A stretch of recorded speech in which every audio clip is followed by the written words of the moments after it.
Hi everyone! During the pandemic, I've tried several recipes at home to kill the boredom of quarantine. And in this video, I will make a simple spaghetti carbonara. But don't expect it to look like this or this. Not at all. Because this is a compilation of my cooking struggles.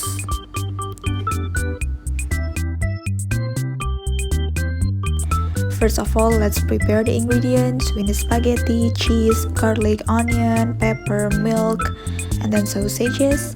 And then now I'm going to boil a pot of water.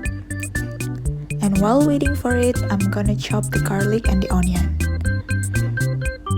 Yes, look at those awkward hand movements and that poor half-chopped onion. Now chop them up.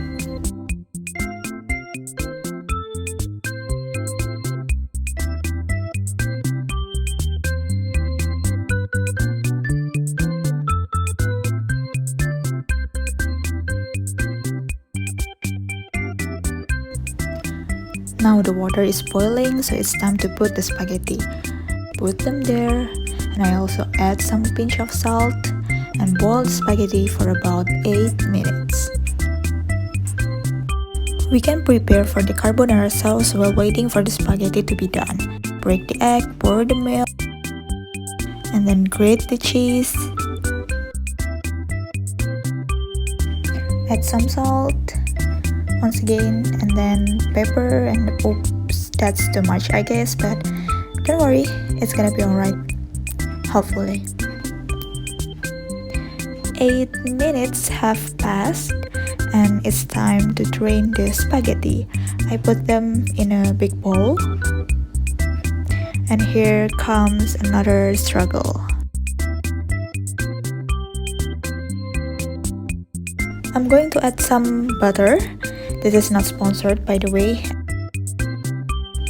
Now, it's time to cook them all together.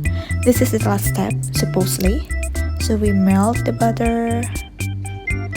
And then I'm going to put the chopped onion and garlic. And then put the chopped sausage. Cook them for a while. And then we can pour the carbonara mixture. I'm gonna add some milk, stir them again, add the milk once again, and then stir them again. And now we can put the spaghetti and mix them all together. After that, I add some salt and pepper, and now it's ready to serve. This is it. Oh wait, let me change the music. This is it, spaghetti carbonara made with patience, awkward hands, and some struggles. So hopefully this video will be at least entertaining for you guys. And here come the most annoying part, dirty plates. Okay, I gotta go before my mom scold me, so thank you for watching and bye bye.